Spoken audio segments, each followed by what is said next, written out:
Yeah, I'm all set. All right, now we made it work.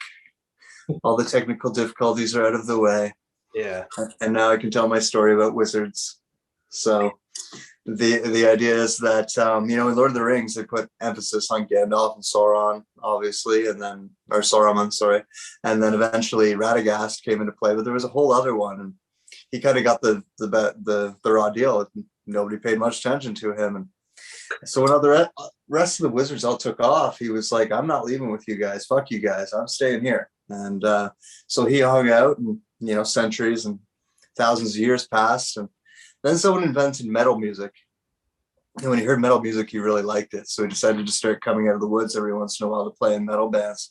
He learned how to play drums and a little bit of bass. And yeah, I tracked the guy down, and here he is. So Nick, what's up? Hey, not much. Going well, man. Thanks for the introduction. But for real, what's the origin story for Nick? The superhuman origin story. Oh man. I mean, pretty much goes back to the beginning. I've always been into like being in nature and stuff. And even when I was young, I grew up in this house and we didn't have woods anywhere, but we had this little hedge that was like right next to a fence. And I remember my imagination would just be like, "Oh, this is like a whole world." And I even tried like digging into the dirt because I wanted to make this like underground shelter thing. And so I've always been into the woods and nature and learning different things as far as like survival, but then also like the more metaphysical aspects like communication with trees and elementals and things like that. And that's where I spend like, 90% of my free time. So, and yeah, music has always been dear to me as well. Like my dad got me into it at a young age. I've always been a rebel, so whatever he showed me, I kind of like. He was like, "Oh, I don't like Slayer and Metallica." I'm like, "All right, I'm gonna listen to Slayer and Metallica." So kind of snowballed from there, and yeah, the rest's history. And I you play drums. I think that's your main instrument, right? Yeah, You also play bass. Do you play guitar yeah, as well? I try. I'm not that great at stringed instruments yet, but I'm doing my best. And what are your drumming influences? What made you lead towards that instrument? Say again. What made you lead towards drums? Like Oh, what I mean, of course, you have people like Danny Carey and Neil Peart and stuff like that, but then like Frost from Satyricon always had this animalistic style about him. It was just like he would play at these incredible tempos, but like just like a caveman, you know, and it just fascinated me how someone could have that much energy. But at the same time, there were people like John Bonham who played like that too, and Pete Sandoval from Morbid Angel, and I have a lot of drumming influences. And yeah, I try to branch out and do different styles, but my main forte has always been, like blast beats and double bass and things like that. So, you've been playing in bands most of your life as well? yeah, yep. Ever since I was like 12 years old, I remember the first song we ever played was Iron Man by Black Sabbath. And then we went on we used to just cover songs back then. We would play like Dimmu Borgir and stuff like that. And then I played in a folk metal band in high school, which was a lot of fun. It was because that was back in the day when I was like super into fairy lore and stuff like that. So it really resonated with me. We used to play like Irish sounding songs and stuff with like harpsichord and stuff like that. So that was a lot of fun. And then, of course, as you progress through high school, at least for me, you get more kind of misanthropic because you don't understand everything. So I gravitated toward black metal and um, I started the band, or I didn't start, but I joined the band I'm in now in 2007. So I guess I was a junior and I've been in it ever since. And then I've been in various projects, death metal and this and that. So, yeah. What have you guys been doing? Have you been playing shows, recording, just writing, just jamming? Yeah, we've just been writing and recording music. Obviously, shows are kind of out of the question at the point in time. But we did play. We recently, kind of an interesting footnote. We used to play with a bassist, but then he turned out it was kind of weird because he was Jewish, but then he turned out to be a neo-Nazi and he joined all these like far right extremists, not actual far right extremists.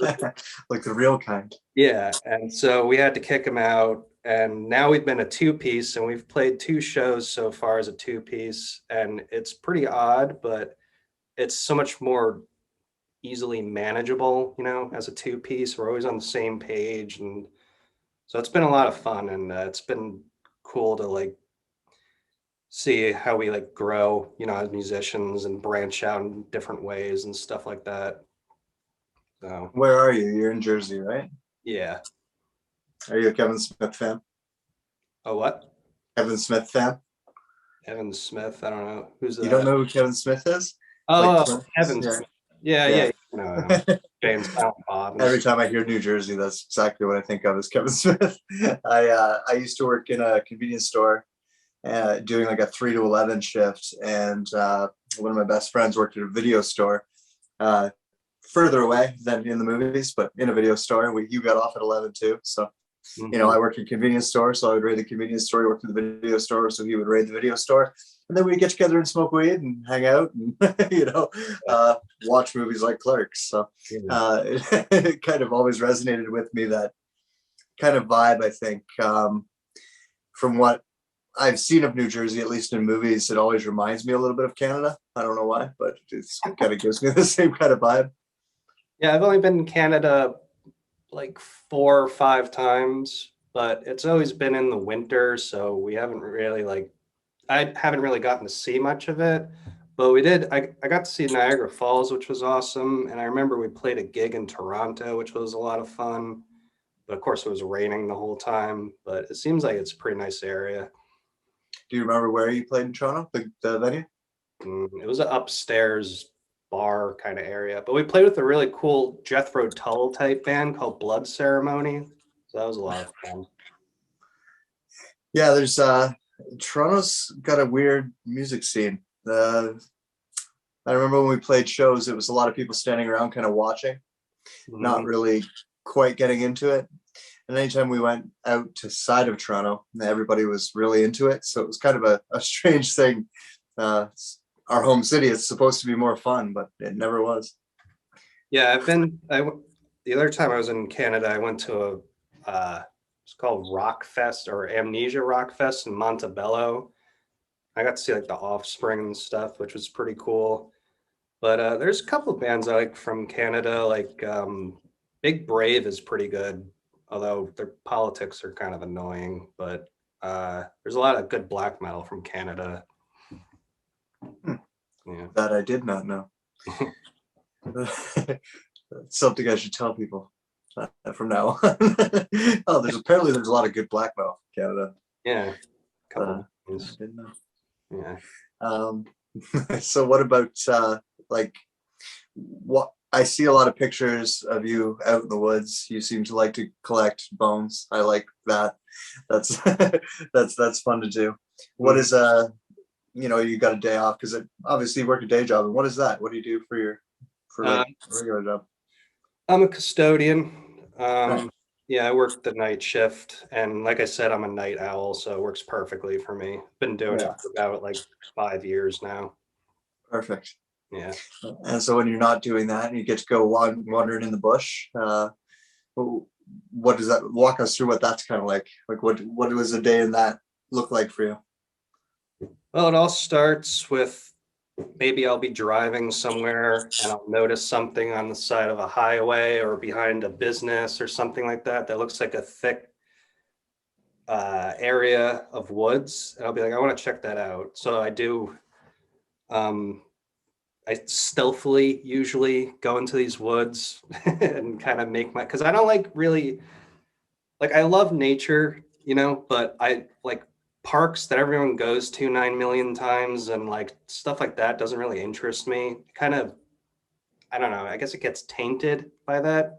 So I always try to go off the beaten path, and usually 9.9 times out of 10, I'm not disappointed. You know, that's why I find so many animal bones and things that are like untouched. And the coolest, of course, is when I find camp shelters that have been abandoned or like forts and stuff like that. But yeah, I've been doing that pretty much all my life. And recently, I've just been really pushing myself to learn how to make shelters better. And again, like survival skills. I just finished this one shelter, or at least like 90% of it. And I want to aim to camp out at least a few times during the winter, because during the winter, I usually kind of just hunker down. Like I'll go out to the woods, but I'll definitely turn it in when night falls because it gets pretty fucking cold. But yeah, aside from that, I just really enjoy finding or just exploring these, at least seemingly on the surface, unexplored areas around New Jersey. And there's plenty of them. And there's plenty of odd stuff to be found too. So that's definitely a bonus point. Have you bumped into the Jersey Devil yet? No, I've only been in the Pine Barrens and no luck. I did search for the Leeds house, but yeah, I couldn't find it. It's a Yeah, big area. no doubt. It's, Yeah. yeah, but yeah, it's a good thing to do. I think way too many people are out of touch with it.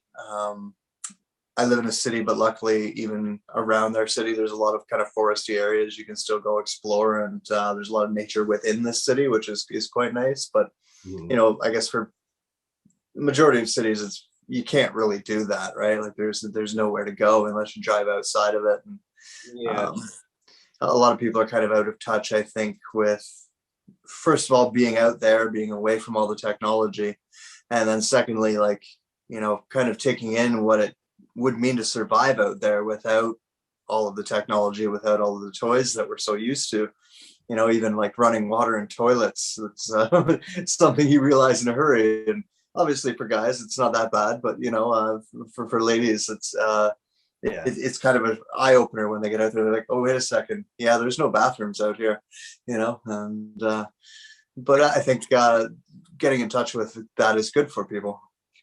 Yeah. And of course, the greatest point or the greatest reason to go out into nature is to, you know, uh, for lack of a better term, learn how to like breathe again, just be silent and just sit and listen. And it's just, um, you kind of remember what life was like before you had to like go to school and find a job and all that type of shit. And like, I don't know, for me, it really helps the imagination. I'm able to write, really create, like, exercise my creative writing out there really well. And it's also just really cool to see the animals and how, like, when you're living in a world like today, how just none of this shit affects them and they're just kind of like running around, like having a good time. And for a little while there, when I was back in 2017, I have this two-story fort down these tracks, a couple miles away from me, and I was living out there for about like 8 months.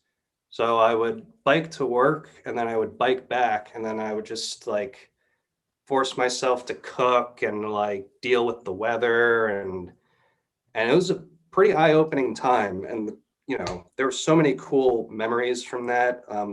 The best is like waking up to birds and going to sleep to like squirrels, owls, and all that kind of stuff. And then just waking up to like the sunlight feels so great. Like, you know what I mean? Because I used to have a friend, and I would visit her. She lived in New York City, and she lived in one of these basement apartments. She had like no windows, and she's like, "Oh, I'm depressed all the time." I'm like, well, no shit. Like, you need sunlight, and you need some sort of nature, you know? Yeah. And we're too cut off from it. Screens in front of our face all the time, right? It's unfortunate, but it's still there, and people can search it out if they want to. And I think that it should be kind of adopted. It like kind of like we like to mandate certain things in the world these days. It's almost like we should mandate certain amount of time, like outdoors and in nature, and you know, even just like a meditative practice, like you mentioned, like watching animals, right? Like you could watch squirrels for hours. It's fascinating. You ever seen two squirrels fight? Yeah, It's like superheroes, right? Like like it's pretty much a Hawks. Marvel movie. Yeah. Yeah, Yeah, and the way they land, even like the swat and jump kicking each other, like it's hilarious and it's impressive. But we I guess it's more fun when it's Captain America versus Thanos or something, right?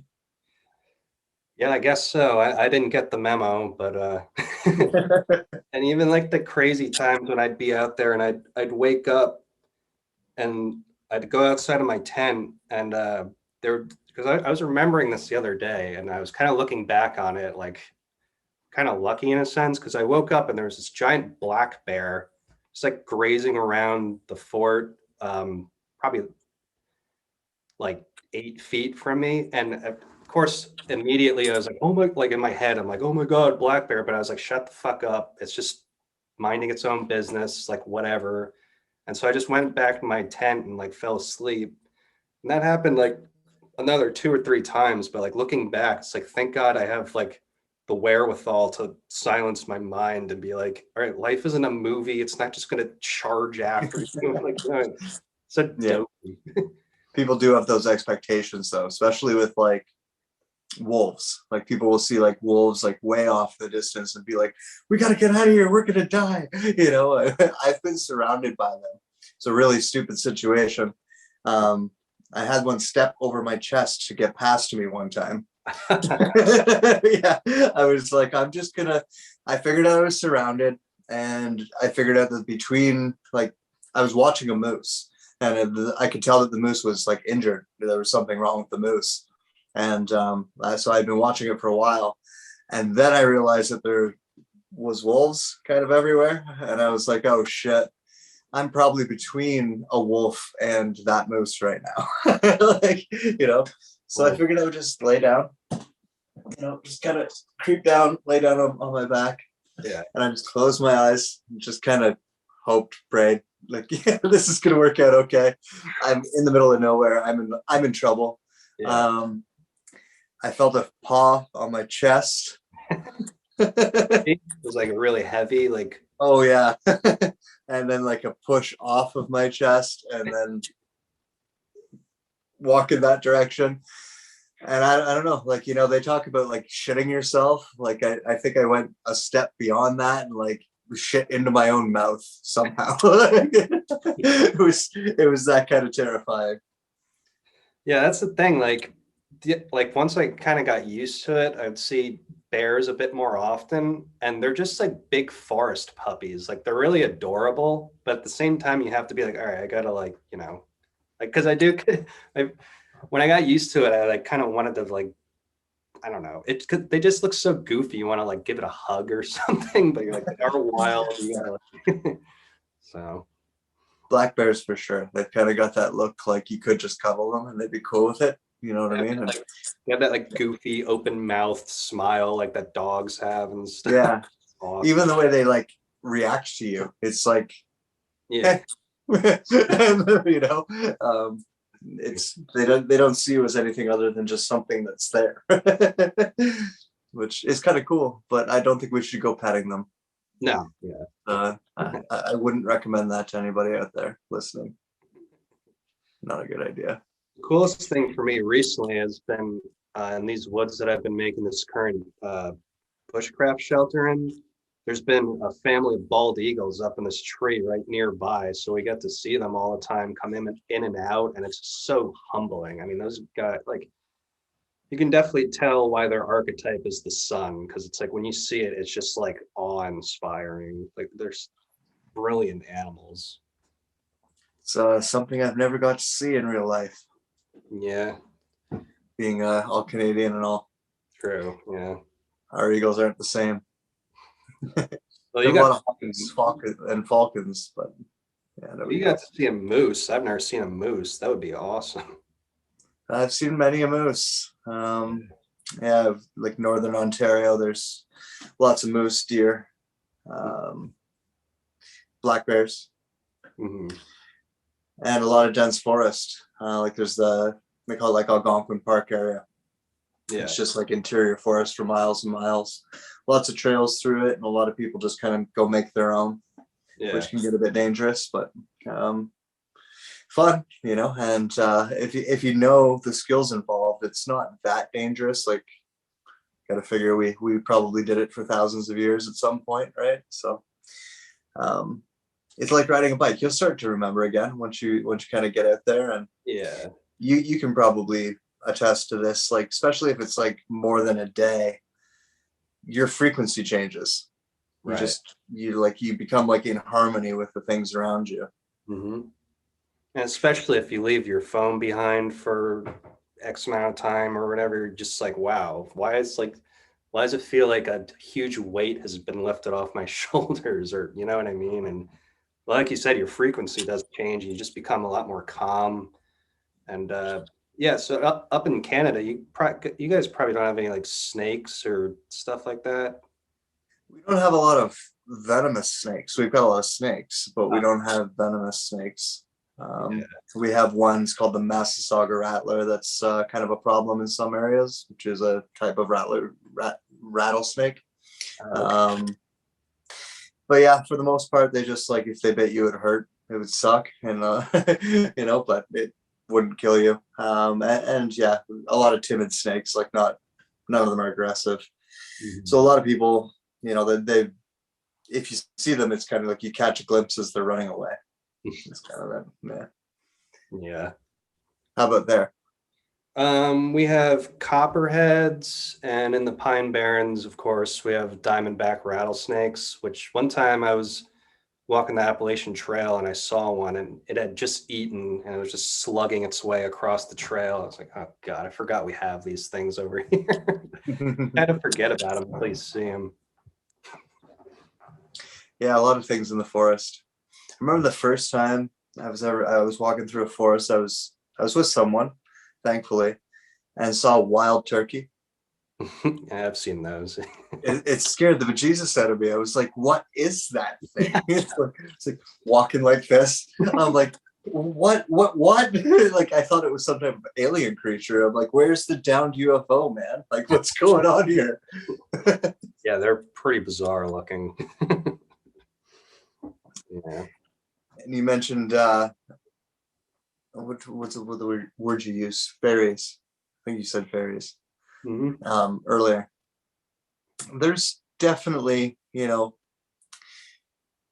people kind of laugh at it, call it lore, call it myth, call it whatever, but there's definitely a lot of unseen energy in a forest that I think that certain people do remember how to see certain frequencies within that forest that other people don't. And I also think that the more time you spend out there, the Mm. more, like we were talking about, your frequency changing, kind of adapting to it. Mm. It's almost like your eyes get used to seeing that different frequency, that different dimension, if you will. And I've, I have a hard time with people who are like, no, that's all just nonsense. There's nothing to that. We're finding out every day something new about the way that trees communicate with each other. We're finding out how funguses can communicate with each other on the other side of the planet. And then we have all of this new knowledge that we can then start applying to all of the different life in a forest, or imagine a swamp, right? Especially like you get into the stew of a swamp. Like Mm. the amount of interaction, the amount of energy, information exchange between these creatures, these plants, water, rock, all of this is something that we're just starting now to figure out. So I think it's a little naive for people to pretend like there isn't a whole other world of, say, spirit for us to discover when it comes to nature that I think we used to know about, but we've definitely forgotten. Yeah, I was gonna say we're playing catch up to like the ancient people, and I definitely agree. And for me in particular, it's those in between spots where I feel it the most, like rivers, bridges, and this is why I believe I was uh, kind of drawn to bone collecting in the right from the get-go is because bones, in a sense, are kind of an in-between medium from like the spirit world and our world. And that's, I've thought about this before, and I think that's part of the reason I've always been kind of connected to them. Because like on the surface, it's like, all right, yeah, cool. Like it looks cool, but there's gotta be something else. Like I love collecting these things and stuff like that. And yeah, and for me, I've always been about like in between spots because it just makes sense. It's like the same thing with the crossroads, how you meet the Papa Legba there and everything like that. But you're right. I mean, people just discount these things and they're like, well, that's not real. It's like, all right, well, I guess it's not real because you're not open to it. So I don't know what else to say. You have to be open to it in the beginning, and that's when they'll make themselves known to you. I remember when I was going to college in Vermont, I didn't really have any friends, so I would just go out into the woods and I'd go to mouth of a cave, which is kind of another in between spot. And I got so acquainted with these trees around the area that I would literally see faces on them like it was like Lord of the Rings and stuff. I could feel their like personalities, and it was just insane. Like it was pretty lonely because like I didn't have any friends, and I wish I stayed because I really love that area. But I definitely, a lot of things opened up inside me. Because I've always had this inclination inside of me that fairies are real. Like it's just kind of this intuitive kind of knowing, I guess, that I was born with. And I remember seeing them when I was younger, but they kind of just passed right through, you know. And kind of rekindling this when I went to college in Vermont was a huge eye opener. And yeah, it's just amazing. But again, you have to be open to it. Yeah, got to be open to a lot of things. I think that there's a lot of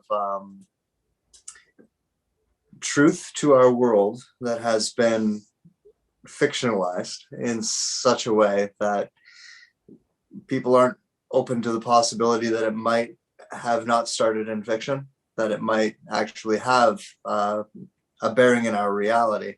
And you know, I've worked jobs that have proved that to me. I've had multiple experiences. I've been talking to people all over the world who've had similar experiences. You know, there's definitely something to the world of spirit that we haven't caught up with in the world of science, and therefore people don't want to, it's almost like they don't want to play with the idea because they're afraid of being proven wrong at some point.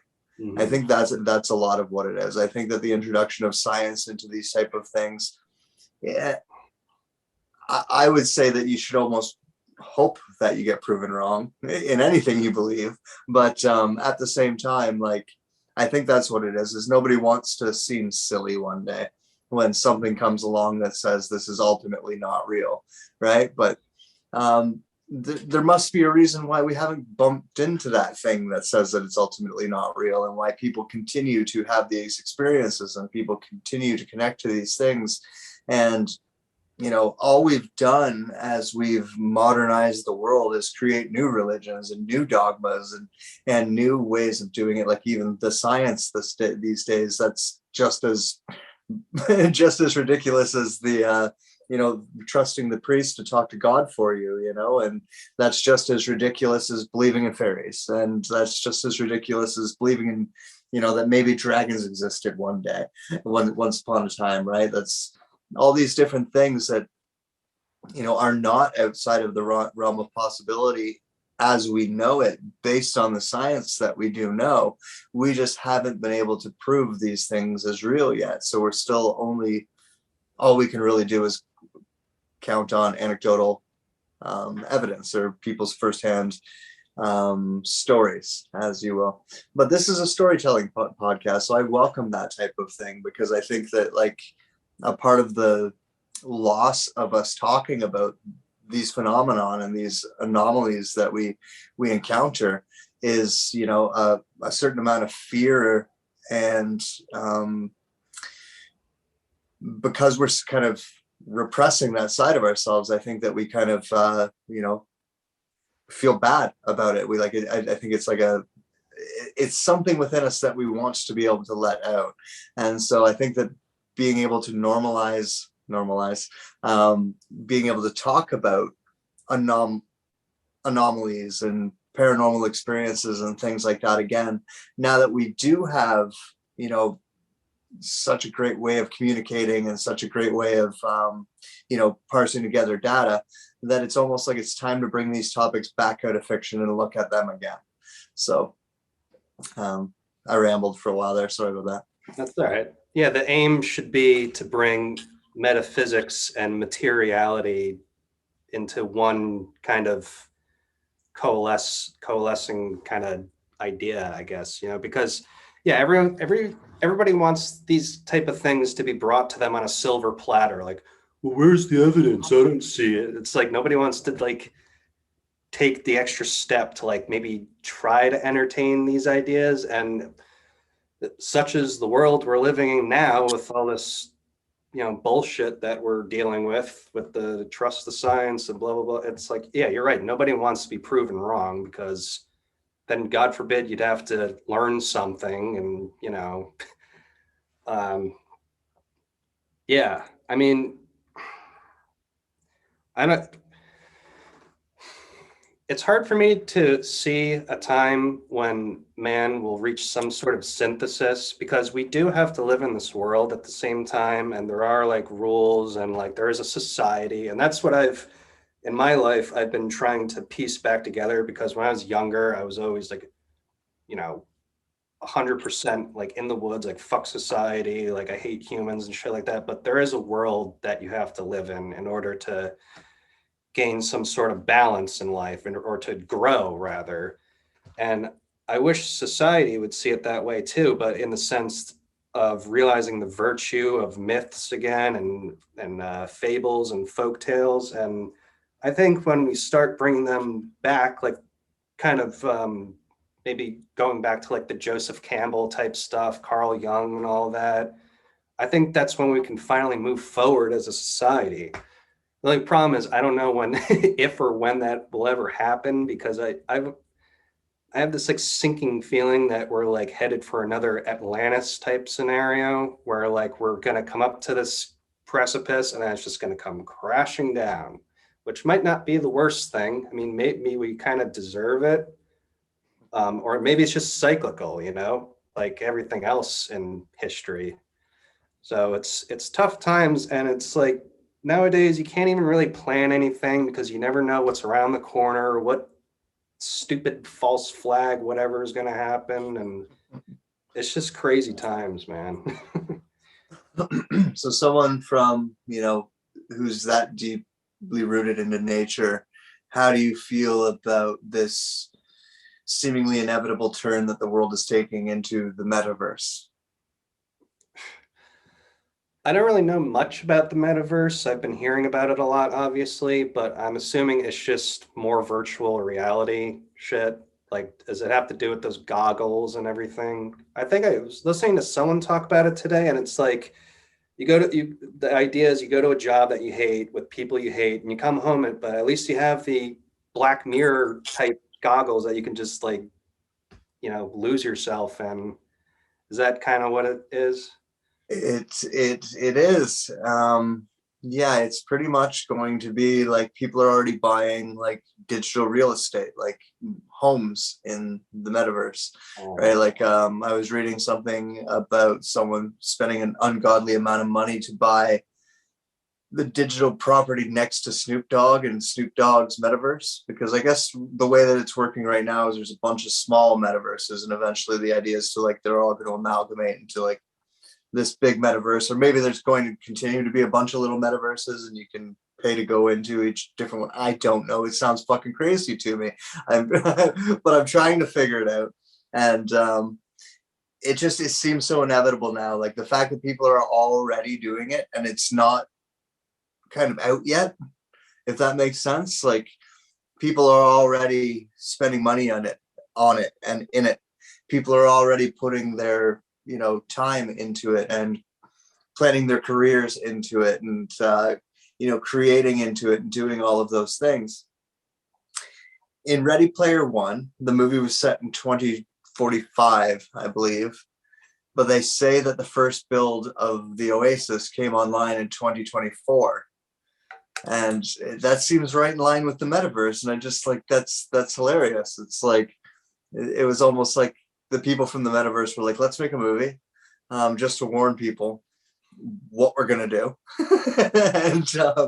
And then we'll see, as we start putting it out there, we'll see whether or not they watch the movie and realize that it probably wasn't a good thing to do, or if they decided that seems like a good thing to do. And it seems like people have decided already that this is a good thing to do. People are doing virtual hangouts, and the next thing that's going to come to that is like, you know how during the pandemic people started doing like Zoom from home, like people with office jobs, like everything was over Zoom. That's going to be that's going to happen in the metaverse now. So instead of like, you'll work from home, but instead of like going into the office, you'll go into your virtual office and have your virtual meeting with all your colleagues, and then go on, sit in your virtual cubicle and do your virtual job. Yeah. And, I, like yourself, I've spent a lot of time in nature. I'm very connected to that. I'm kind of okay with technology, but I'm not crazy about it. I just like, I use it, obviously. Think some of it's pretty damn cool, but at the same time, this is kind of scary because like we were saying earlier, I think people are already losing certain skills that they could probably use, and already losing a lot of connection that they definitely need. And I think this can only make it worse. Yeah, to your point there, most of the people I know nowadays, they can't even go home from a supermarket without using a GPS that's a supermarket they've been to thousands of times. It's like, why are you not embarrassed by the fact that you can't remember like you know what I mean? And that's something I've always prided myself on, is I always have a good sense of direction, and I try to not use a GPS as often as I can, because a lot of these tools, and I agree with you, there's a lot of good technology out there, like stuff like I know Spotify kind of fucks over the artists and shit like that, but it's nice to have music all in like one place, and just things, certain expedite kind of software and stuff like that. But a lot of this technology is just about eroding humanity. I mean, just like all the feeling and the personalness and like just natural abilities. And so from what you're saying about the metaverse, this thing becomes normalized and this and that, then I'm gonna have to like get off social media, because I guess that's what it's turning into. And B, I feel like there's just gonna be a breakaway civilization if this thing happens, because there's just gonna be, I mean, from what I can imagine, you think people or like the majority of people, well, not the majority, but some people nowadays are dull and don't think for themselves now. Can you imagine when that stuff gets implemented after a couple of years? Like, it's going to be such a divide. I mean, and yeah, that Ready Player One movie sounds like the SPARS document for COVID. Like, I mean, that they like to do that, don't they? They sure do. Yeah. And yeah, and then of course, then they rebooted the Matrix, or brought the Matrix back. Now it's like, look, are you just trying to rub something in our face that you're just not willing to publicly admit? Like, everybody stay 6 feet apart. Yeah, those pods look like they're about 6 feet apart. I heard that movie was awful. Oh yeah, I enjoyed it. I thought it was great. The new one? Yeah. I think a lot of people had a problem with the fact that, the Wachowskis have both transitioned, Yeah. and Lana Wachowski, who made the movie, it came through in her art, like you would kind of expect. And I think people take that as being a straight political thing and kind of forget who the Wachowskis are to begin with, right? Like, they gave you the Matrix in the first place, correct? So the only difference between this and that is this trans thing that you see as an agenda.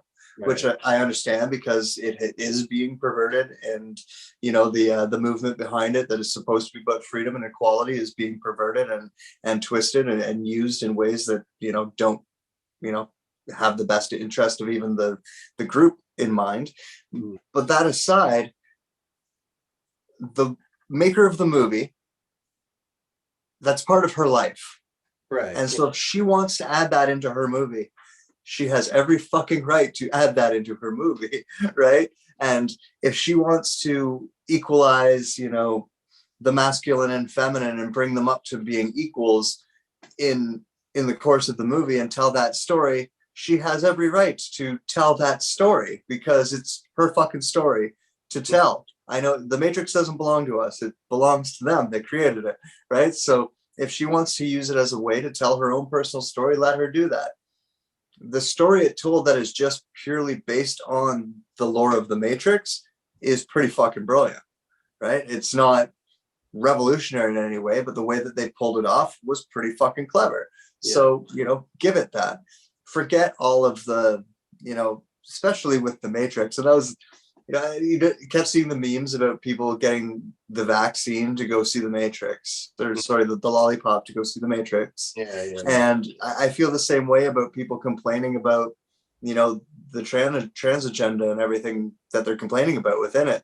Because it's like, guys, did you forget who made the movie? Do you forget, why are you suddenly attaching what's going on off here in politic world to what the artist who brought you this story of freedom is personally going through? Right. But Yeah, I understand that's that. people. I think I just heard like Sam Tripoli yelling about it or something. I don't know.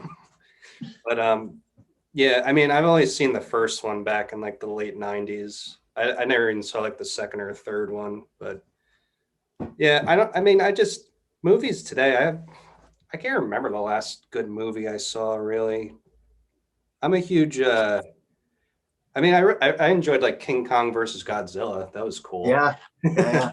I Like, just watched that basically the trilogy of like Godzilla King of Monsters, and then Kong versus, because that's all the same Godzilla, right? mhm. Brilliant, actually. Like those, the concept behind those movies, the story behind those movies is a lot bigger than the action. Yeah. Yeah. I really liked well, I liked the Hollow Earth thing that they worked into the story in King Kong versus Godzilla. And I also like that scene in the second one where he goes underwater to that like city that's on fire and like the nuke explodes. And I thought that was just really cool how they bring in like kind of ancient lore like that to the movies. Well, yeah, like the whole setup was that those Titans were these ancient gods, right? And that at one point in time we understood and we worshipped them as gods, and because we did, and because we kept nature in balance, they left us the fuck alone. And when we didn't keep nature in balance, they came up to be like, "Bitches, stop it!" Like I told you, and and hell, I think we need that. I wish that were true. Certainly need that today. That's for sure. Like I, fuck eugenics and stuff like that. Can't we just get Godzilla? yeah, exactly. Then at least it would feel like it's something divine that's happening and not Bill Gates and his cronies. Right. Reminds me of the end of Cabin in the Woods, how it turns out they're sacrificing those kids to ancient gods. You see a giant hand come out at the end. That Yeah. was a great movie. Yeah. And like that we need some of that shit, like humans need to be put in their place. The Yeah, Titans need to come up. and that's why I've been thinking the past few years like we're due for another cataclysm, Atlantis style, because we need our fucking asses kicked. Like, stop it already. The all the pollution that the military does and everything. I mean, it's a wonder how we're still here. Have you do you follow Abby Martin at all? I know of her. She's doing a lot of work right now in terms of the contribution to climate change that is purely just the United States military. Yeah. And some of the numbers is it's staggering, because like you got to think they got places all over the world where they're just burning shit and blowing shit up. And like people want to get mad at people who eat meat. Like, how about all the like bombs that people are dropping just to see what kind of new bombs they can come up with? Mm-hmm. Or even those like electrical cars that I was reading something, the charging stations are like run on coal or something like that. I can't remember exactly what it was, but there's just so many, you can't take climate change seriously when you have that, what was that meeting that all the leaders went to? And like, here's Joe Biden with his fleet of 40 cars and so coming out with their private jets and this, and it's just like, come on. Like, of course, pollution is 100% real, obviously, but climate change and all that stuff, it's just, when you start financializing nature, then that's when the problems start coming. Well, that's it. It's almost like, climate change seems obvious. Like it seems obvious that the climate is changing, but it's like they're just trying to put a price tag on it, put a dollar bill on it, and use it as an excuse for things. It's like, you're not going to do anything about this, right? Like, you're clearly not. You're just throwing it in our faces as a reason to yell at us. It's like dad being upset because his boss gave him trouble, so he comes home and he starts yelling at you for no reason. Right? Like, that's kind of what's going on here. It's like, well, we got this problem and we can't solve it, and it's your fault. Yeah, exactly. But you got to feel bad for that Greta Thunberg girl too. I mean, God, just I have not been quiet about my hatred of that little girl. I never thought in my life I would ever hate a little girl. I should stop. She's a teenager. Whatever. I don't really hate her either. I don't know her, but the image of her, what they're using her for, the way in which they're using her, disgusts me so much. Yeah. Because I studied Nazi propaganda really carefully. And I've seen this playbook, like she even looks like one. It's not, that almost sounds like stereotypical to say, but like she looks like Nazi propaganda. She's got that Aryan race look to her. If Hitler was alive, he would have picked her before, Leonardo DiCaprio did, whoever did. Or Will I Am or whatever.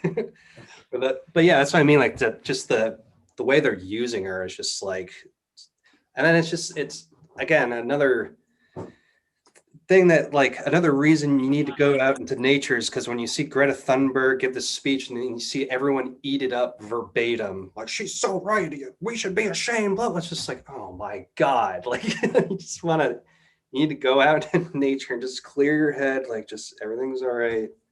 Like, I just can't stand when these things happen.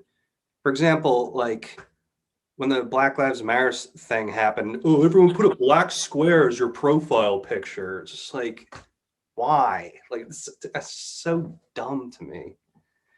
Ugh.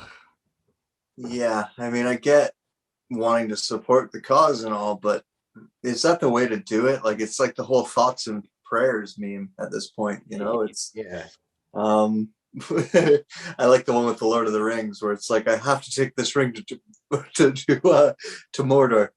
Thoughts and prayers, Frodo. The rest of the fellowship just fucks off, gives him thoughts and prayers, and sends him on his way. That's kind of what we're doing with people these days. Yeah, great. I'm gonna put an Instagram block up. That'll solve the problem. Yeah, and it's just like seeing everyone just base every post or whatever, it's just all emotion based. It's like they clearly don't think anything out. It's just like yelling, everyone's just yelling, and it's just a shit show. It's really sad because it's like, I don't know, I mean, I just never thought we'd be in this position, at least not so quickly, because like 2020, or I mean the Trump stuff, whatever, I hate Trump, and then come 2020, all of a sudden everyone's wearing masks and screaming about Black Lives Matter. It's just like, whoa, like, it's pump on the brakes. Like, Jesus Christ. You know what? I think that this actually leads the perfect segue into a shout out to the very first sponsor for the Miscellanea podcast. So I could do one of these, ad readings here. So the sponsor is Bow Chicka Wow Wow Records. And you can go to the Bow Chicka Wow Wow shop on Etsy and find a variety of merchandise. And they've given me a little promo to read here. So this will be fun. It's day 763 of 2020. Week 23 of 2 weeks to flatten the curve. 22 years into the new millennium, and somewhere between the age of Pisces and Aquarius. But somehow, it feels like 2019 was just last month. The Great Reset has reset all of our clocks, and we've been left with a red 12 blinking in perpetuity. Welcome to 20 infinity. We think it's year 3, and we're not even sure if 2019 is even a number. Brilliant. I like that. So if you go to the Bow Chicka Wow Wow shop on Etsy, you can find yourself some merchandise. And I think I've already wore this one on a podcast, but there we'll see it there. That is 20 infinity right there. We think it's year 3, and we're not even sure if 2019 was a real number. So if you go to there and you put in promo code MISC20, so it's the beginning of Miscellanea, MISC, all caps, 20, the number 20, you will get 20% off on all merchandise on that website. The Bow Chicka Wow Wow Records produces a bunch of music as well. Check that out. They're on Instagram. It's a lot of fun. If you're into some crazy sounding stuff, you should really enjoy what they put out. And if you like cuttlefish, definitely check out the merchandise, because there's something special for you there. But it feels like 2020 is just going on for forever. It's like it is it still 2019? Did 2019 ever happen? That was a Mandela effect, right? Like 2019 never really happened. It's like the 13th floor on an elevator. There just isn't one. There was no 2019. We just skipped straight to 20 infinity. Like this is whatever, year 3. Crazy, man. I don't even know. What do you think this year is going to bring? Well, I really hope it's aliens and zombies. Yeah. I've been asking for zombies right from the beginning. I thought that was the good pandemic that we were going to get eventually. I've been looking forward to it. But unfortunately, I get this other stupid pandemic that I call the joy. I'm sure you've heard this before. I get this joy spreading all over the place, and everyone not understanding how science works. And that data is an important part of science, and that studies are an important part of science, and change and question are an important part of science, and that science isn't just something that Justin Trudeau says when he feels like it. And like, I live in a country, any Canadians listen to this, okay, people have taken exception to me saying that this is like very much a Nazi playbook, but listen to that motherfucker talk. If he was standing in front of a crowd, right? If he wasn't on the news with microphones hanging over his head, and he's supposed to be talking one-on-one with this bitch, if he was standing in front of a crowd saying that stuff, and he didn't have a microphone, or maybe he had a microphone, but the crowd was too big and the speakers weren't that good because it was the 40s, he would be just like Hitler. He'd be up there screaming and pounding his chest and doing all the things. He would have to do all of that stuff in order to reach the crowd. The only difference between him and that is he's got technology that kind of does that. So instead of pounding his chest, he can talk like this. Hitler couldn't get away with this. So Hitler was doing this. That's the only difference. What they're saying is the fucking same. Changed my mind. Yeah, no, definitely. I mean, it's just goes to show how the lack of understanding of history is just so detrimental, you know? Yeah, I mean, I don't really see it getting much better this year. I've heard people say that 2023 is when it's going to kind of, be the end of it, or 2025. But again, who knows? It's anyone's guess. I mean, right now at work for me, it's like it's getting worse and worse. Like people are getting, make sure you have your mask over your nose. It's like, and now we have to get tested twice a week and all this stuff. And like we're right at the precipice. Because what did Joe Biden say? It was like if you have 100 people that are working there, you have to, or so we have 80 people working. So thank God for that. But I don't know, man. It's like what it feels like I'm just walking a tightrope every day. It just gets like sillier and sillier. Well, yeah, you never know where the other shoe's going to drop either, because I mean that's the rule for now, but that could change 2 weeks from now, right? All they need is a good spike in cases, and all of a sudden they can change all the rules and change everything around. I thought it was hilarious that I was talking to a friend. It's not the same long-term care place I worked at, but she works at a different one, and they were letting people come back and work with COVID as long as they were vaccinated. It's Mm. like that. No, that doesn't make sense. Like just because they're vaccinated, like they have the virus. Like they have it right now. They're contagious right now. It doesn't matter that they're, but all the people who can't get the lollipop or refuse the lollipop in whatever way aren't even allowed to work there at all. It's like, where's the logic in that? It makes no sense. It's all just virtue signaling at this point. You know what I mean? And it really has just become a cult, and it's just I don't know. I just can't.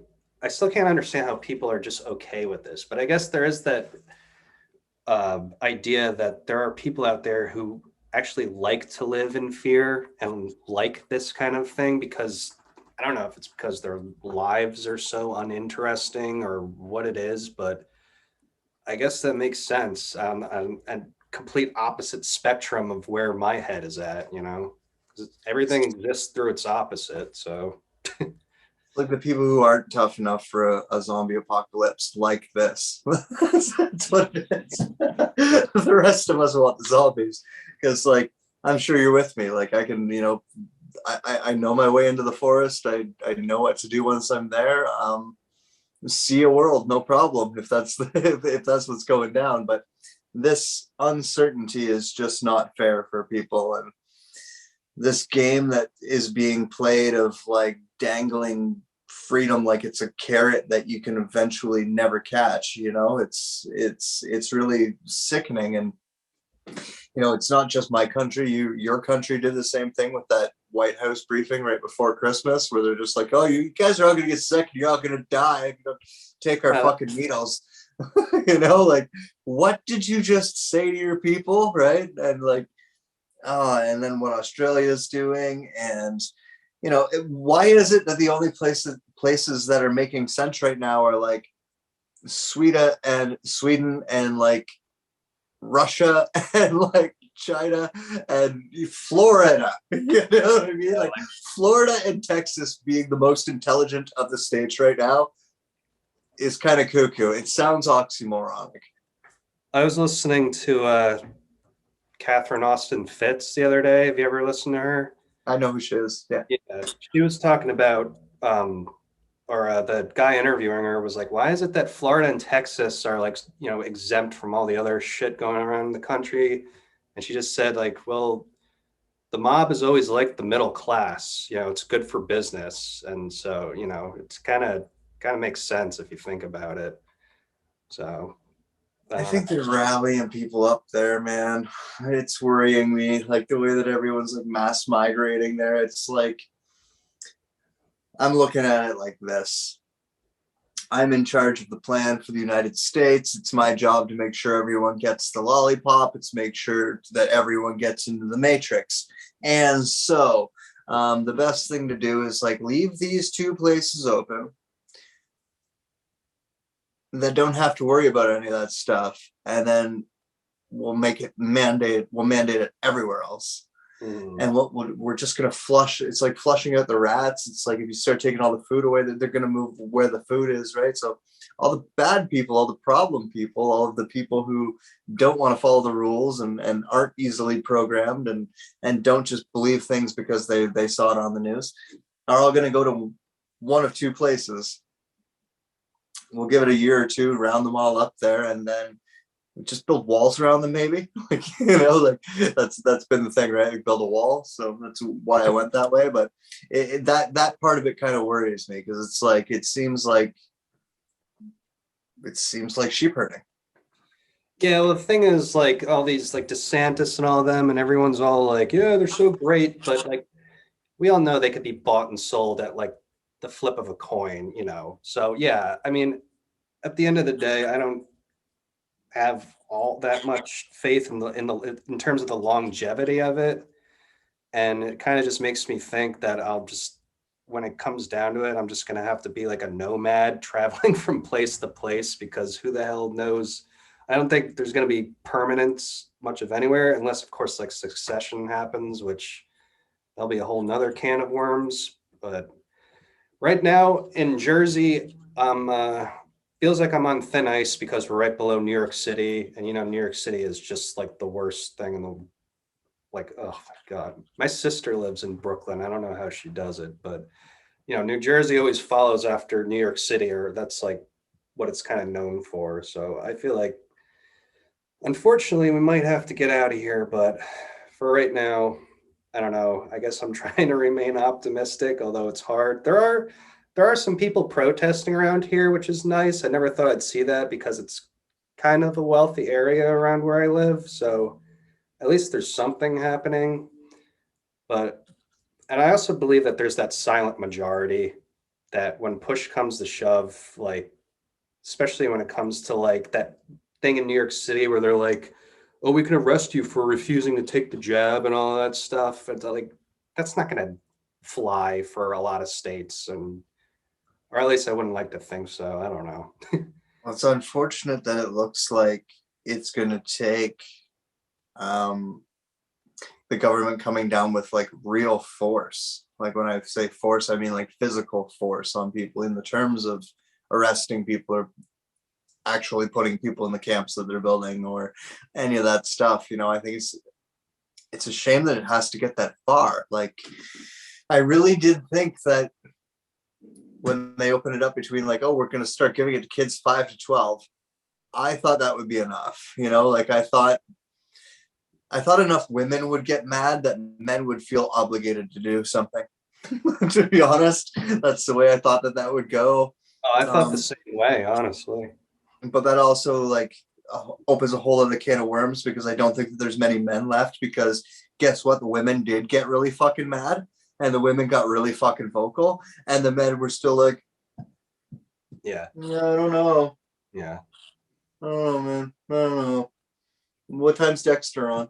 Yeah. I'm just going to play Call of Duty. Yeah. I gotta. My friends and I are gonna go raid on WoW. Do people still do that? Is WoW still a thing? But like that's kind of what the male response has been, and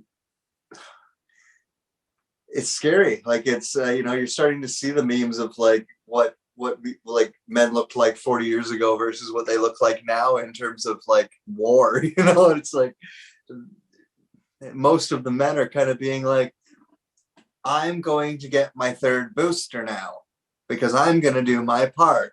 Yeah. It's like, no, jackass, you're going to tell your government to go fuck itself. You're going to learn how to fight, and you're going to fight back with the rest of us, because guess what? This doesn't end at third booster. This doesn't end at the fourth booster. Canada bought boosters all the way through to the end of 2024. You think that they're not going to use boosters that they've already purchased? Right? Mhm. Like it's not a matter of if, it's a matter of when, and it's a matter of how they convince you to take it. It's not a matter of if. And if you're not getting that, then I'm sorry, like men out there, like you're not men. You're not. And you should really go look in a mirror and maybe give your girlfriend the sword. No, I was hearing that the other day that there were people that were saying like like these freedom protests and stuff around the country. Like this was just an estimate, but they're saying it was like 75% women, and like they're all and like 25% men, and the women are like, where the hell are all the men? And you're right. I mean, it's just like a total inversion of the sexes in that sense. And the most disheartening, well, not the most disheartening, but a really disheartening part of all this for me is all the bands that toe the line with this shit. I mean, Right. oh my God. I mean, like, about Rage Against the Machine. That was like literally the first band I ever got into. And now seeing Mentioned the Offspring earlier. The Offspring. Offspring, yeah, it's just even a lot of underground bands too. Like I had to just stop supporting them because it's like, please do your part and get the jab. It's like, who are you? You're playing a metal band. Like, why would I? Oh, it's so annoying. And I mean, I love Maynard. I had to give him a little of a pass just because he is getting to be an old man, but at the same time, like I couldn't listen to him talk about it because I just wanted to, like, no, please, that's not what you're saying. Yeah. Please tell me you don't believe what you're saying. Please tell me whatever. I get it. I get it. I get it. Yeah. No, I don't get it. I'm lying to you and to myself, but I'm doing it to be, polite. I understand it, but I still don't get it. That's the I hate to say it, but I'm not really surprised. I mean, I like Tool a lot, but they seem, I don't know. Through like as they've gotten older, like Lateralus was when they were like peak, like holy shit, this is like transcendental music. And then 10,000 Days got radio friendly, and they just kind of started like kind of morphing into the like what people want to hear type thing. And that's well, that was it up until the new record, right? Which was pretty much like lateral. I don't even know what to say. Like I know the way that the band works, how like the band puts the music together, and then Maynard writes vocals afterwards. So I can almost see it, and it almost came out of Maynard when he was on Rogan too. That like he listened to that music and was like, "Yeah, you guys don't need me." Like I'm gonna go over here. Yeah, might write a little bit of poetry. We can throw that on, I guess. yeah, his vocal performance was totally just no effort put into it whatsoever. Yeah, it wasn't a performance. That was it. Like it was just vocals. Yeah. But like I could see it, like, to be honest, because I write music or write vocals the same way. I think I would feel the same way if I listened to that. Like if when I listen to that, it like just focus on just what the band's doing. That's pure fucking insanity. Like, what are you guys even doing? Like this, like this is why like we can't have nice things, because if we have nice things, you guys will do this with them. and yeah, and you don't need a singer, so let's just drop that. And the album was kind of prophetic because it came out right before all of this, and like the lyrics in Fear Inoculum, which is exactly kind of what the world is under right now, is that fear spell. Kind of prophetic in that way, but yeah, hilarious. Yeah, I thought like in that record, it was like Danny Carey, like I'm the best drummer in the world and I know it. And then like who's the guitarist? Adam Jones. Adam Jones, yeah. He was like, again, it felt like lateralist B-sides to me for the most part. And then the vocals were just like he just phoned them in. I don't know. Yeah. And just the fact that the only release they made of it, or not the only one, but the initial release was like minimum $45 you had to pay for it because it came with the little DVD screen. It's just like, okay, like and they were limited. Like there was only like you couldn't just get them. Like it was they were limited, and like now there's none. And yeah, there was no singles. There's no music videos. Yeah. And obviously the tour got fucked over because of COVID, like everybody else's. But yeah, I don't know, man. I've had a hard time with new music for a long time, and maybe it's because I'm getting to be an old man or something. But I just, the best Nine Inch Nails record I've heard in forever was the new Halsey record, which I really liked. I like hearing people's stories, and she did a good job of storytelling on that record. And Hmm. it's, like I said, the best Nine Inch Nails record in years. So in terms of the music, so that was good. But yeah, there's nothing, I don't know. And what I'm worried about is, and it's coming, the songs about the joy, and the songs about the lollipops, and the songs about this period of time. They're coming, and I'm really, really not looking forward to it. I mean, like that Jimmy Fallon song that just came out with Oh, whatever Megan the Stallion or whatever. It's like, what was that? Steve Corbett, whatever his name is. oh yeah, yeah, Stephen Colbert with Corbett, yeah. the needles dancing around and everything. Oh Jesus. God. No, I don't want it. I don't want it. And to be honest, like even like ticket prices to go see live shows these days, that's really starting to get to me too. It's like, why are you guys charging so much money? Like what happened all of a sudden? Oh yeah, I forgot, you're not making money off of selling records anymore, so you're taking the money out of us this way. Yeah. And that kind of makes sense in some, I guess, in some context. Now that I'm saying that out loud, maybe that makes sense. It's like the album I didn't pay for. Like, let's say that was the old $15 CD price plus my $30 ticket. Now makes that a $45 ticket. I can, okay. Okay, I'll shut up. But I like well, I mean, I understand why Pearl Jam does it because like they haven't made a good album since God knows when. But that's the one thing I always kind of respected Kid Rock for, or at least what he says he does, is he says he charges $25 a ticket because he doesn't agree with people like Jay-Z charging hundreds of dollars and all that stuff. I was like, that's pretty cool. May have shitty music, but at least I respect that about you. well, it also means you'll be able to tour for forever because Right. he does have a great live show. And at $25, a lot of people are going to go see it, right? So it's actually a smart business strategy considering what his act is and the fact that he Yeah. probably won't make new music anytime soon, right? He doesn't have to. So yeah, I get that. Tools tickets when they were here last, like I think to be in nosebleeds, you were looking at $200, right?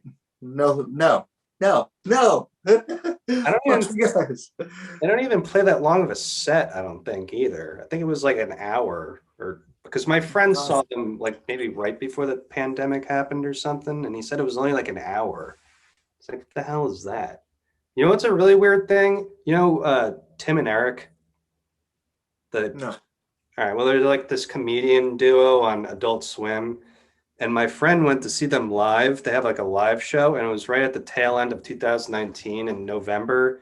And they had a bit they did where everyone was in quarantine and they put all the audience in this like quarantine zone. And it's just like, huh, what else do you guys know? It's like That's pretty funny. The Zack Snyder Army of the Dead had the whole quarantine scenario in it, and them doing temperature checks in it as well, mm, for whether or not you have the virus. yeah. Yeah, I thought that was pretty clever. So how do we fix it, man? What's the solution here? What do we do? What do we tell people? Well, I think you have to just work on yourself. And, you know, nowadays, of course, how everything's inverted, everyone will be like, well, that's selfish. Duh. But it's like, what we've, that's what we've strove away for so long now. And look where we are, you know, if we just, you know, like Michael Tessarian and G. Edward Griffin and all these people talk about how it's the individual over the collective. And that's what creates a strong society. Because when there's the collective, there's like, it's just an abstract concept. Like you can't reach out and touch a forest, but you can reach out and touch a tree, you know? So it's, I think I would like it for everyone's duty to be to work on themselves and just maybe, of course, go back out into nature, obviously, things like that. Maybe just start like eating right, just small things like that, just to kind of get things back to a somewhat optimal level. And I think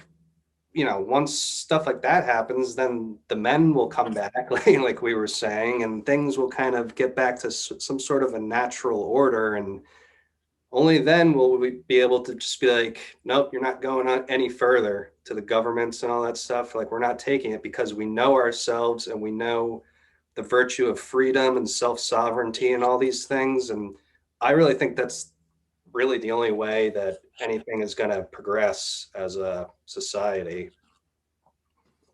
Well said, man. I think that's very well said. I agree with you. And hopefully we'll see more people figure that out I hope so. in the near future. Well, lots of love and respect, man. It's been great to catch up with you today and shoot some shit. It's been a lot of fun. Yeah. Definitely, one of the best cures for a hangover is a river. Am I wrong? Yeah, Right? absolutely.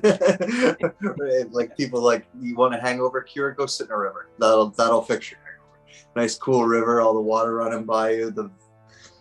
Just let nature do its thing. It'll fix you up. Absolutely. All right, man. Well, we'll say goodbye to everybody at home. I will. Thanks for having me, dude. Cheers.